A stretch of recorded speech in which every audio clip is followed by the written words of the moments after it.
But we begin tonight with the bombshell news out of the Democratic Party today.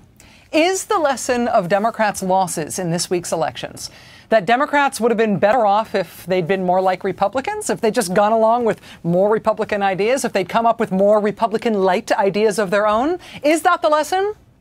Or is the lesson of this week's elections for Democrats that Democrats need to get in touch with their pugilistic side, that they need to be seen to be standing for something, to be able to articulate their beliefs, to know what their values are and their positions are, and to fight like hell for those values and those positions? This is a question that does not have an empirical answer. Right? The answer is in the eye of the beholder here. But in terms of one very important beholder, the answer cranked out by the common wisdom machine is definitely option A.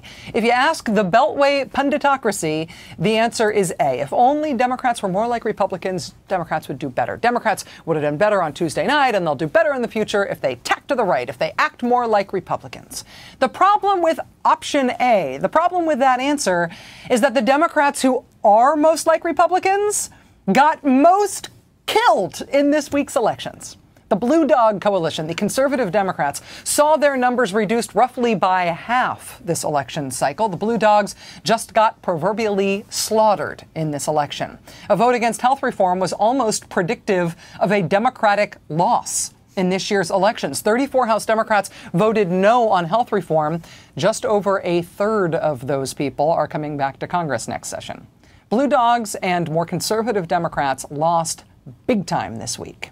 But that has not stopped the conservatives, the ones who are still left, the ones who still have their jobs, that has not stopped them from trying to gain yet more influence in the party, even after they got killed on Tuesday. Heath Shuler and Jim Matheson are among the conservative Democrats who said that Nancy Pelosi should step down as Democratic leader in the House. Nancy Pelosi should step down, get out of the way, and make way for somebody more Republican-ish to take over. Somebody more like, say, them.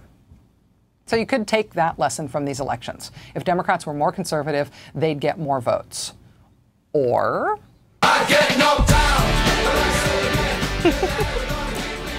Or you could take a cue from Nancy Pelosi, who today gave her own personal salute to her conservative critics in the party, declaring that she is back, that she is not stepping down, that she intends to run for minority leader in the House. And it should be noted, Nancy Pelosi is good enough at running things in the House that if she is running as minority leader, it is surely because she knows that she will win as minority leader.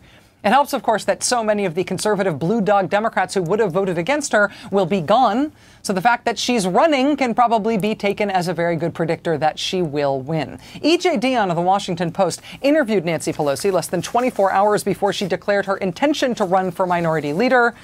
And let's just say she came out swinging. When E.J. asked her why Republicans have attacked her so fiercely, listen to her response. Listen to this. If you believe that Democrats just need to act more like Republicans and then people might accidentally vote for them thinking they're Republicans, if that's your take on where Democrats are right now, Nancy Pelosi's response to this question from E.J. Dionne will probably upset you.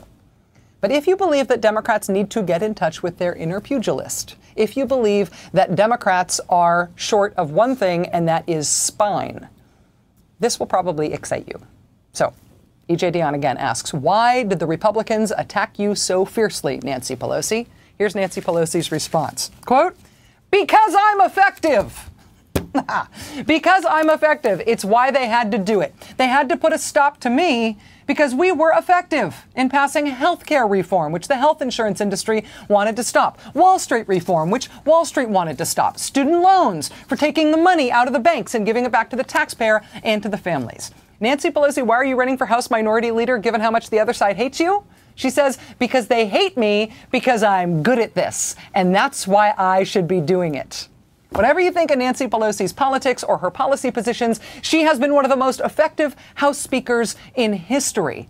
Most of the most effective House speakers in history have held that job for a very long time, which makes sense because power and the experience necessary to use it well tend to accumulate over time. Nancy Pelosi, on the other hand, was only Speaker for 4 years. But in that time, her list of legislative accomplishments, the volume of things she got passed through the House, rivals anyone in American political history. Under Nancy Pelosi's leadership, we got the Lilly Ledbetter Fair Pay Act for women. We got credit card reform. We got student loan reform. We got the stimulus. We got Wall Street reform. And a new consumer watchdog agency. We got cash for clunkers. We got the children's health insurance expansion, the saving of the auto industry, expanded benefits for veterans, a major land conservation bill, a new hate crimes law, 25 separate tax cuts, oh yeah, and health reform, coverage for 32 million uninsured Americans. The thing is, you've heard that list before. That's the what's been accomplished in the Obama era list, because all of those things became law.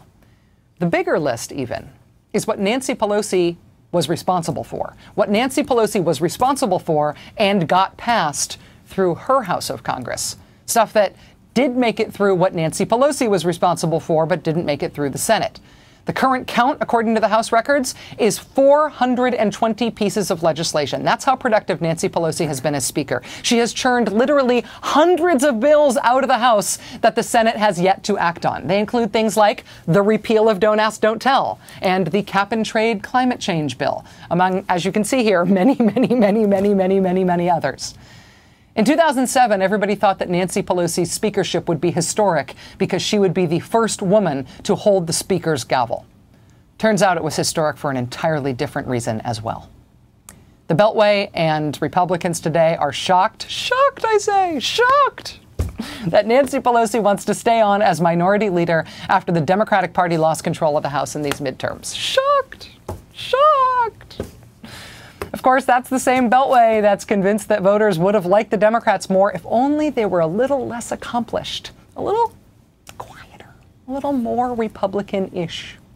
As E.J. Dionne noted in closing his column, this column that includes the interview with Speaker Pelosi today, quote, "Aren't Democrats tired of reflexively capitulating to the other side's narrative? That is what Pelosi is counting on."